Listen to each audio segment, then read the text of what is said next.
Et bonjour à tous, c'est Dumble J pour Squash FM. On se retrouve pour un nouveau récap de Dynamite. Premier Dynamite post-Wrestle Dream du côté de San Antonio, Texas, devant un peu plus de 1850 personnes. Un public qui a été plutôt bruyant et plutôt cool à suivre. Donc un bon show dans l'ensemble. De toute façon, on va y aller tout de suite avec la première petite promo de Adam Page qui avait été enregistrée post-Wrestle Dream, où il est un peu en rogne contre Samoa Joe suite à son heel turn. Et voilà, Hangman Page qui dit qu'il va lui ruiner sa vie. Et on enchaîne directement avec un 3 contre 3, The Ops contre le Hurt Syndicate pour le titre trio. Une belle brochette de salopards sur ce ring. Avec les Ops en heel qui vont juste tellement de gaz. C'est assez incroyable, ça fonctionne super bien. Shibata est trop cool. Déjà qu'il était cool de base, mais là il est d'autant plus. Hobbs est hilarant dans le match. Et Joe, bon, c'est Samoa Joe quoi. Et en face, Bobby Lashley et Shelton Benjamin n'ont rien à envier à leurs opposants. MVP est peut-être un peu en dessous, mais je trouve que ça sert vachement bien le narratif du match dans l'ensemble. Le fait qu'MVP est peut-être le mec qui est en perte de vitesse dans le lot. Je trouve que ce qui est sympa aussi, c'est que c'est un format 3v3 qui est un peu différent d'habitude. Il n'y a pas un catcheur qui reste seul pendant trop longtemps au milieu du ring à prendre la hit pendant une éternité. Même pendant la coupure pub, c'est pas trop le cas, c'est assez dynamique, ça bouge beaucoup, malgré le gabarit de tous ces catcheurs. Ça me faisait presque penser à un format un peu tag de CMLL pour le coup. Et en fin de match, Ricochet qui vient d'insérer MVP, qui se retrouve du coup dans le coquina clutch de Samoa Joe et qui abandonne. On se retrouve donc encore avec une rivalité de demande contre le Hurt Syndicate. J'ai du mal à voir où est-ce que ça peut aller. La dernière fois, ils ont eu un excellent match à Wrestle Dream, donc un peu curieux de voir où est-ce que ça va se diriger. La rivalité est cool à suivre, dans tous les cas. Il y a eu un ou deux matchs où j'ai moins accroché, mais dans l'ensemble, c'est bien. Je sais juste pas trop où est-ce qu'ils vont atterrir maintenant, s'ils continuent. Qu'est-ce qu'ils peuvent faire de plus? Peut-être un match en cage, pourquoi pas. Petite promo après le match avec Tony Schiavone qui demande du coup à Samoa Joe pourquoi est-ce qu'il a fait ce qu'il a fait à Wrestle Dream. Et Samoa Joe qui répond c'est simplement parce qu'il existe en fait. Et qu'à chaque fois qu'un homme se réclame champion, il viendra lui faire un petit rappel à la réalité. Pendant le segment, il y a des moments où Hobbs il fait des petites mimiques à gauche à droite, c'est très drôle. Et Shibata qui reste très sérieux pendant tout le long. Ça fonctionne vraiment très bien. René Paquette avec Chris Statlander backstage qui veut savoir quelle est la suite après Tony Storm et Chris qui se reprend verbalement à Mercedes Moné en disant que Mercedes n'a jamais battu Tony Storm alors que Chris Statlander elle l'a battu 2 fois et elle défie Mercedes Moné à Full Gear. On aura une réponse un peu plus tard. Darby Allin se présente sur le ring après avoir remporté son equity match contre John Moxley à Wrestle Dream. Il arrive avec le drapeau d'AEW qu'il pose sur le ring et il dit que il pourrait mourir pour All Elite. On l'avait cru le comprendre. Je pense que c'était une surprise pour personne. Et voilà, il dit également que il sait que c'est pas fini, il est pas bête, les Death Riders vont pas juste disparaître. Et peu importe où iront les Death Riders, il les suivra, comme le ombre. Petite promo des Jurassic Express qui annonce qu'ils ont envie de se lancer à la poursuite des titres par équipe. Queen Aminata et Jamie Hater qui affrontent Megan Bayne et Penelope Ford contre les Sisters of Sins, contre Harley Cameron et Willow dans un 4-way tag team match où les gagnantes choisissent leur premier adversaire au tournoi des titres tag team. Je trouve que c'est un match qui est plutôt bien rythmé, peut-être un peu en dessous du reste de la carte, mais ça a quand même bien fonctionné. Moi, une chose qui me surprend depuis pas mal de semaines, c'est Penelope Ford qui fait vraiment un travail monstre, je trouve. Depuis qu'elle est avec Megan Bayne, on la voit vraiment à un autre niveau. Ou en tout cas, je sais pas si c'est un autre niveau, mais si maintenant elle a vraiment l'occasion d'exister plus qu'elle n'avait auparavant. Et je trouve ça très agréable de la voir évoluer comme ça. Je pense qu'elle n'a jamais aussi bien existé du côté de l'élite. Victoire de Jamie Hater et Queen Aminata, qui donc ont le droit de choisir leurs adversaires, et elles choisissent du coup Julia Hart et Sky Blue. Les Bucks qui frappe à la porte de Tony Khan pour réclamer un match pour de la thune, parce qu'ils sont à nouveau pauvres, parce qu'ils n'ont pas gagné contre le Jurassic Express, malgré le fait que Jacques Perry ait voulu faire un peu de magie de Noël en leur offrant de la thune. Malheureusement, à cause des interventions, ça n'a pas pu être le cas. Et Tony Khan arrive et leur dit, bon bah écoutez, si vous êtes prêts à faire équipe avec n'importe qui et affronter n'importe qui, et ben vous ferez équipe avec FTR, et vous affronterez Jet Speed et Jurassic Express à collision pour 400 000 $. Un beau match. Curieux de voir ça à collision. Mercedes Moné, qui fait sa célébration des 12 titres pour Ultimo Moné. Au tout début, alors qu'on attend Mercedes, c'est la poupée de Mercedes qui est maîtrisée par Harley Cameron qui fait son apparition, qui fait une petite imitation de Mercedes Moné. En arrivant, elle n'a pas l'air de trop apprécier l'imitation. Elle demande à tous ses petits porte-ceintures à l'arrière de retourner au vestiaire. Elle demande aussi à René Paquette de retourner au vestiaire. Et commence par s'en prendre verbalement à Harley Cameron et au public. Voilà, elle a l'impression que tout le monde se moque d'elle, alors que bon, bah, elle a plein de satures quand même. Elle a quand même 12. C'est pas rien. Elle dossée. Et voilà, elle finit par enfoncer la marionnette dans le gâteau. Et elle va ensuite pour s'en prendre physiquement à Harley Cameron. Mais Statlander était également sous la table. Et au final, c'est Mercedes Moné qui se retrouve avec la tête dans le gâteau. Bon, un segment gâteau. Ça, on n'en a pas eu beaucoup à All Elite. Je peux le tolérer. Tant qu'on n'a pas ça une fois tous les 2 mois, ça me pose pas de problème. Et on va dire que ça joue. C'est un avertissement sans frais. Kyle O'Reilly contre Jon Moxley, probablement mon match préféré de la soirée. J'ai adoré ce match. Je me demande si c'est même pas pour le moment mon match préféré du mois.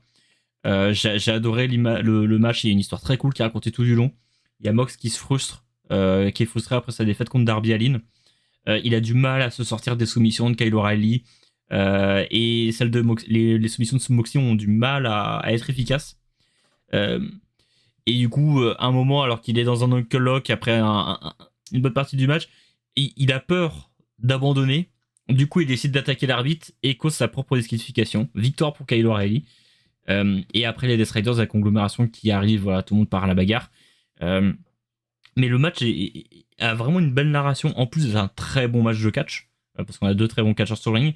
Et je trouve vraiment qu'on est sur une belle maîtrise de comment raconter une histoire à l'intérieur même d'un match, sans qu'il y ait besoin de parler plus que d'une raison.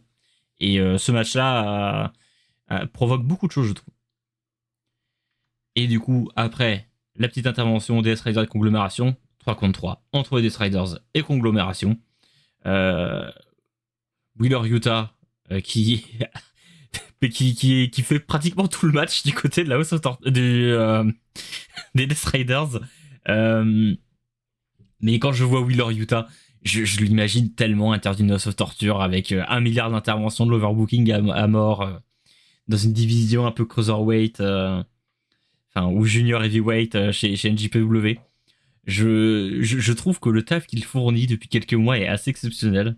C'est vraiment une tête à claque qu'on a envie de voir prendre tous les coups qu'il peut recevoir. Et franchement, c'est je trouve de plus en plus agréable à suivre au fur et à mesure des semaines. Il fait une belle performance. Et du coup, victoire bien entendu des gentils par le biais de Mark Briscoe avec le Jet Reeler. Après le match, ça part à la bagarre avec Pac qui s'en prend direct avec Mark Briscoe. Ishii arrive également. Et voilà, Darby finit par arriver. Il tient un peu sa promesse d'un peu plus tôt dans le show. Quand il y a Death Riders quelque part, il n'est pas très loin. Et Darby Allin qui les fait fuir. Mercedes qui essaye de se faire interviewer par René Paquette, mais bon, elle est pas contente. Elle a fini avec la tête dans le gâteau. Et il y a Athena qui arrive et qui lui propose de pourquoi pas faire équipe pour prendre les titres par équipe. Et la proposition a l'air de plaire à Mercedes Moné. Une équipe qui plaît beaucoup sur le papier, parce qu'on a peut-être les 2 meilleurs catcheuses de l'élite réunis au même endroit, au même moment. Et ça va être assez cool à suivre, je pense.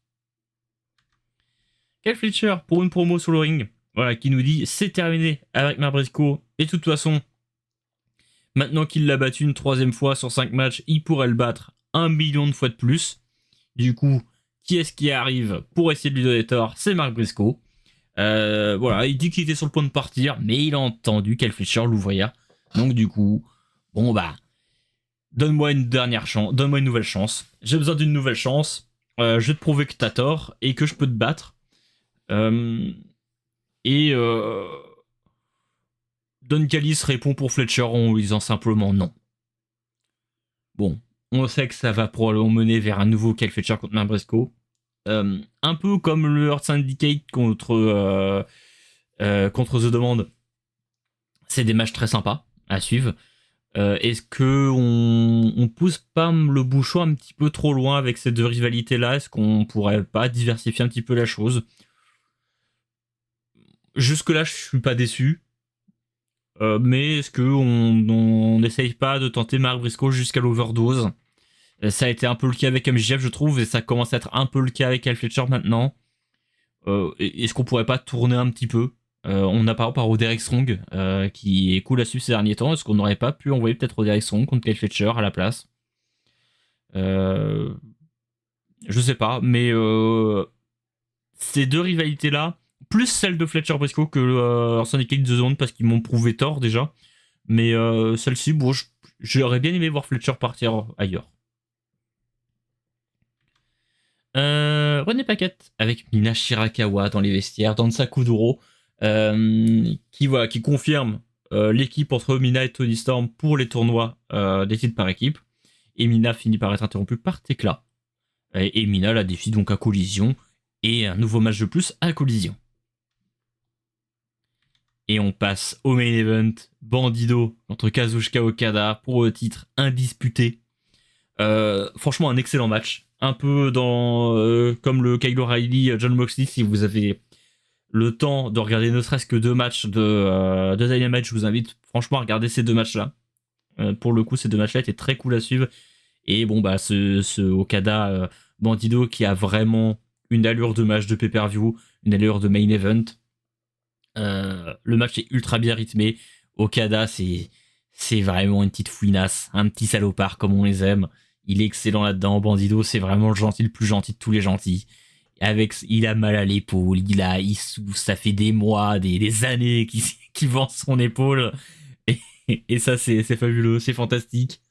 Moi, j'aime bien le moment où, voilà, vous voyez un petit peu sur l'image à l'écran, mais où Bandido fait le signe du pistolet avec sa main. Et Okada qui est vexé et qui essaye juste de repousser la main sans particulièrement vouloir catcher. Ça, je trouve ça excellent. Et au final, Okada qui arrive à surprendre Bandido avec le Rainmaker pour conserver son titre. Un match très cool, et si vous avez l'occasion d'aller le voir, foncez. Et pour terminer le show, la Don Callis Family qui arrive pour féliciter Okada d'avoir conservé son titre. Tout le monde est sur le ring quand même que Takeshita résonne, qui arrive pour interrompre un peu la célébration. Les deux se regardent. Plus Takeshita qui regarde Okada que l'inverse. Okada, on sent qu'il a vraiment l'ascendant psychologique sur Takeshita pour le moment. Et le show se termine avec le regard de Takeshita vers Okada. C'est tout pour ce récap de Dynamite. J'espère que ça vous a plu. Comme d'habitude, si vous avez aimé, n'hésitez pas à aimer, vous abonner. Comme toujours, c'est toujours informant en construction. Donc n'hésitez pas à dire ce que vous pensez qui pourrait être amélioré, etc. Il y a beaucoup de vidéos qui sortent ces derniers temps, donc même au global, si vous avez des choses à voir sur la chaîne, n'hésitez pas à commenter. N'hésitez pas à nous suivre sur YouTube, Twitter, Spotify, Deezer, Amazon Music et Blue Sky. Je crois que si je ne l'ai pas déjà dit. C'est tout pour moi pour cette semaine et je vous dis à la prochaine.